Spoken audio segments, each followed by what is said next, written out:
और चलिए इसी बीच आरपीएससी पेपर लीक प्रकरण से जुड़ी हुई बड़ी खबर अब आपको बता देते हैं। भूपेंद्र सारण की पत्नी अणची देवी और गोपाल की पत्नी इंदुबाला ने याचिका लगाई है। जेडी अपीलीय अधिकरण में याचिका लगाई गई, लेकिन फिलहाल मामले में सुनवाई रुकी है। फिलहाल जेडीए को सुनवाई के लिए नोटिस नहीं मिले हैं और आज बहुत बड़ी खबर आज के दिन की रही, क्योंकि करोड़ों रुपए के मकान पर जब डर नजर आया बुलडोजर चलने का और बुलडोजर की कार्रवाई का, तो वहां पर ये याचिका लगाई गई है। दोनों ही मतलब पक्षों के आप समझ लीजिए इसमें एक कोशिश है ये, क्योंकि 5 बजे नोटिस की मियाद खत्म हो जाएगी। पूरी जानकारी के साथ में सहयोगी अभिषेक श्रीवास्तव इस वक्त मेरे साथ लाइव जुट गए। अभिषेक, सुबह से ही इस खबर को लेकर लगातार गहमागहमी बनी हुई है कि आखिरकार इस घर पर कार्रवाई बुलडोजर की होती है नहीं, या फिर आने वाले समय में, क्योंकि आज 5 बजे तक की मियाद थी। क्या जानकारी फिलहाल, क्या अपडेट इस मामले को लेकर?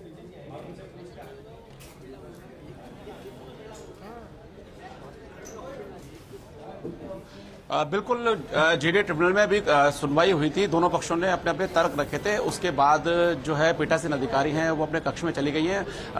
कयास ये लगाए जा रहे हैं कि कोई फैसला भी आ सकता है, या जो जेडीए को अब तक नोटिस नहीं मिला है सुनवाई के लिए, तो वो नोटिस जारी किया सकते हैं। इस तरह कई कयास है मामले में। जो जेडीए के अपीलीय अधिकरण में यहाँ पैरवी करते हैं, तो मामले में हमारे साथ बतौर एक्सपर्ट मौजूद हैं, लॉयर हैं, सीनियर लॉयर हैं संदीप राव जी। राव जी, जो पूरा मामला है, तो क्या लगता है कि जैसे जेडीए का कहना है कि अभी तो हमको जो है सुनवाई के लिए नोटिस जारी नहीं किए, लेकिन जेडीए की जो टीम है वो अपेयर हुई है। ऐसा है, इसमें हो सकता है कि जेडीए को नोटिस जारी हो और उसके बाद में सुनवाई हो।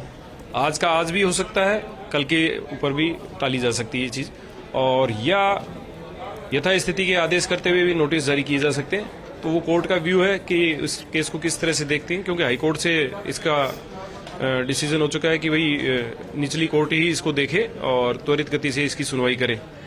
सर, त्वरित गति से सुनवाई के लिए तो इन्होंने कह दिया, लेकिन अगर मान लीजिए ये अगर ट्रिब्यूनल ये डिसाइड करता है कि हम नोटिस जारी करेंगे जेडीए को, तो क्या ये प्रभावित पक्ष के लिए के हित में है या नुकसान में है? ये जेडीए के लिए तो फायदेमंद है, लेकिन जो पक्षकार है उसके लिए तो नुकसानदेह है। तो अगर नोटिस जारी करता है तो फिर जेडीए की जो 32-33 का जो नोटिस दिया है, जिसकी अभी 5 बजे खत्म हो जाएगी मियाद, तो फिर जेडीए कार्रवाई के लिए स्वतंत्र है अगर केवल नोटिस जारी होते तो? सर, ऐसा है, 32-33 के नोटिस दिए हैं तो उन पर उस व्यक्ति की सुनवाई की जानी चाहिए, न कि त्वरित गति से कार्रवाई करनी चाहिए। तो पहले सुनवाई की जाए कि सर, ये तो आपने बताया सर पर्सनल व्यू, लेकिन मैं लीगली पूछना चाह रहा हूं आपसे कि केवल अगर नोटिस जारी होता है तो क्या जेडीए कार्रवाई के लिए स्वतंत्र है क्या? नहीं, जेडीए नोटिस देने पे कार्रवाई करने के लिए स्वतंत्र नहीं है, क्योंकि नोटिस इसीलिए इस चीज के लिए दिया जाता है कि पहले इस चीज की सुनवाई की जाए। वो व्यक्ति सर, जेडीए आपका कहना सही है, लेकिन जेडीए ने जैसे आज 12 तारीख है, 10 तारीख को नोटिस वहां पे चस्पा कर दी है। ठीक है, जेडीए का मानना है कि भाई आज 12 जनवरी को शाम 5 बजे नोटिस की अवधि पूरी हो जाएगी। नोटिस में कहा गया है कि आप अपने स्तर पर स्वयं निर्माण हटा लें और जेडीए को सूचना दें। जेडीए को अब तक सूचना नहीं पहुंची, तो मैं ये जानना चाह रहा हूं कि अगर नोटिस की मियाद जब पूरी हो जाती है तो क्या जेडीए कार्रवाई कर सकता है क्या? जेडीए कार्रवाई कर सकता है। वो जेडीए का व्यू है कि जेडीए इसको बिना सुनवाई करे ही क्या कार्रवाई करना चाहता है, या इन्होंने जो जवाब पेश किया है जेडीए के समक्ष, तो उस पर विचार विमर्श करे, उस पर निर्णय पारित करे, उसके बाद कार्रवाई करे। इसमें मामला ये भी सामने आ रहा है कि जेडीए ने 32-33 का नोटिस दिया था, उसका जवाब जो है प्रभावित पक्ष की ओर से जो पेश कर दिया गया, जो सारण परिवार है उसकी तरफ से पेश कर दिया गया है। तो आगे की जो भी कार्रवाई है वो डिपेंड करेगी कि जेडीए ट्रिब्यूनल से किस तरह का ऑर्डर आता है, क्योंकि पहली चीज तो ये है कि क्या जो जेडीए को पहले नोटिस जारी किए जाते हैं, अगर जेडीए को नोटिस जारी किए जाते हैं तो मामला कल पर टल सकता है या आने वाली किसी आगामी दिनों पर सुनवाई के लिए टल सकता है। तब तक के लिए जो एक्सपर्ट्स हैं लॉ के, वो कहते हैं कि जेडीए स्वतंत्र है, लेकिन फिर भी जो है जो जवाब पेश किया गया है प्रभावित पक्ष की ओर से जेडीए के नोटिस पर, उसका भी जेडीए को निस्तारण करना चाहिए, उसके बाद ही जेडीए को कार्रवाई करनी चाहिए। तो पूरा जो मामला है, सुबह से ये मामला चल रहा था और पहले जब ये ट्रिब्यूनल में दोनों पक्षों ने अपनी अपनी दलीलें दी, पहले जो इंतजार किया गया हाईकोर्ट के रिटर्न ऑर्डर का किया गया, हाईकोर्ट में भी जो गोपाल सारण की ओर से याचिका लगाई गई थी, जिसपे जो जो माननीय न्यायाधीश इंद्रजीत सिंह जी की जो बेंच है उसने ये सुनवाई करी और ये आदेश दिए हैं कि जब ऑलरेडी जेडी ट्रिब्यूनल में याचिका लगी हुई है तो हाईकोर्ट ने इसको खारिज कर दिया और ये भी निर्देश दिए जेडी ट्रिब्यूनल को कि वो एक्सपीडिशनली मतलब त्वरित गति से इस मामले को निपटाए। तो जो हाईकोर्ट का भी आदेश है, दोनों पक्षों की जो है दलीलें भी सुन ली गई है। तो अब क्या फैसला होता है, कुछ देर में आज क्या फैसला आ सकता है, उसको लेकर मामले में आगे सब कुछ निर्भर करेगा कि किस तरह से जेडीए एक्शन लेता है, क्योंकि कई तरह के कयास है कि नोटिस भी जारी किया जा सकता है। इसके अलावा अभिषेक, जेडी के एक्शन पर और इस कार्रवाई को लेकर आगे क्या आगे बढ़ता है उस पर हमारी भी नजर रहेगी। बहुत शुक्रिया। यहाँ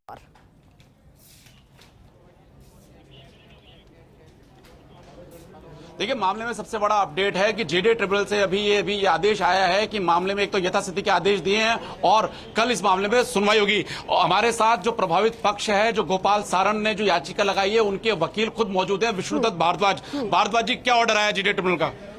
माननीय अपीलीय अधिकरण ने कल जेडीए को पाबंद किया है कि जवाब पेश करे आवश्यक रूप से और कल तक कोई ध्वस्तीकरण की कार्रवाई रजनी विहार वाले प्लॉट पर ना करे।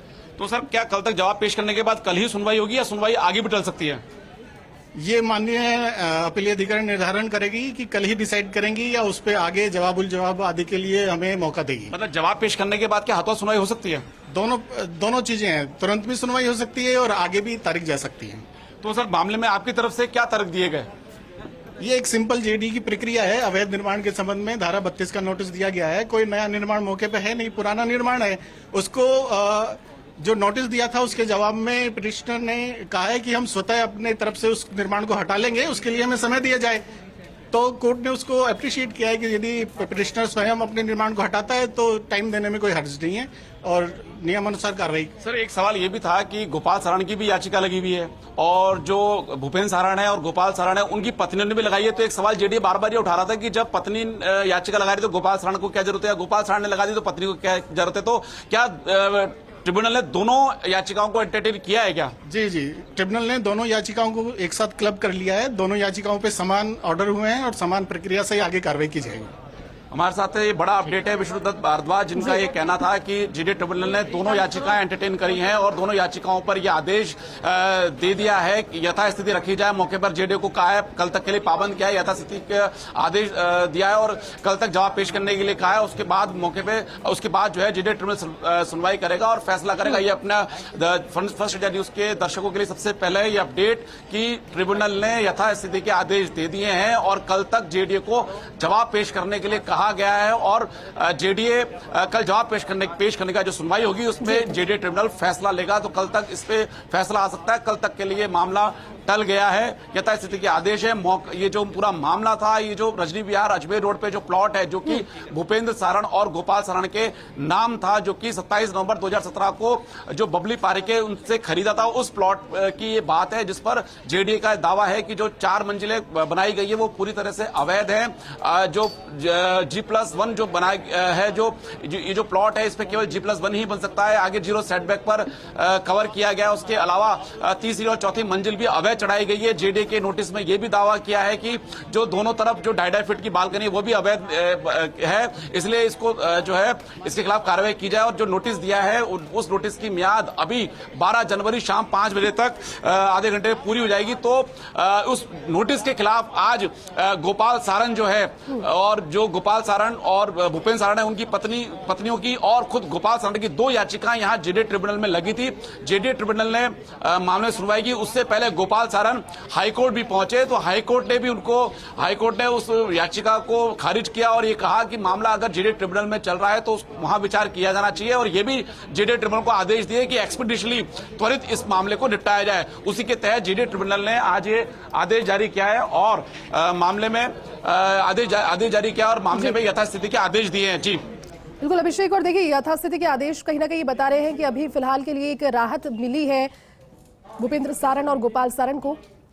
लेकिन अभिषेक, सवाल ये भी है कि कल जब इस पर सुनवाई उसके बाद अगर होती है तो कल की क्या स्थितियां बन सकती है? विकल्प दोनों ही ओर से क्या है, जो प्रभावित पक्ष है वो भी और जो ये जेडीए की ओर से भी क्या स्थितियां कल रह सकती है अगर कल इस तरह का दिन रहा तो? फिर पूरा जो मामला है उसमें जो याचिकाकर्ता के जो वकील है उनकी तरफ से ये कहा गया है कि हम खुद अपना निर्माण हटाने को तैयार है, हम खुद अपना निर्माण हटाएंगे और जो सारी चीजों को मंथन किया गया। सर क्या रहा मामले में? कल तक के लिए यथास्थिति के आदेश कर दिए गए माननीय अपीलीय अधिकरण द्वारा, और कल साथ ही साथ नोटिस जारी भी हो गए जेडीए के लिए, और कल सुनवाई होगी और हो सकता है कि जेडीए अपना पक्ष पूरा प्रस्तुत करेगा, जवाब भी साथ में पेश करेगा। तो कल ही मतलब मामले में सुनवाई हो जाएगी? हाँ, कल ही सुनवाई हो जाएगी। सुनवाई तो एक तरह से कह सकते हैं कि इस मामले में कल जो है फैसला आ सकता है?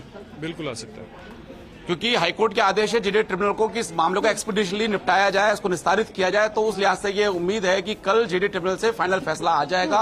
और आज जेडीए को नोटिस भी जारी कर दिए गए, जो कि फर्स्ट डे पहले भी बात कर रहा था कि इस मामले में जेडीए को नोटिस अब तक नहीं दिए हैं, तो जेडीए को नोटिस जारी करके। और अब तक की सबसे बड़ी खबर आज के दिन की यही है कि फिलहाल यथास्थिति को बरकरार रखा गया है। बहुत बहुत शुक्रिया पूरी जानकारी के लिए और साथ जुड़ने के लिए।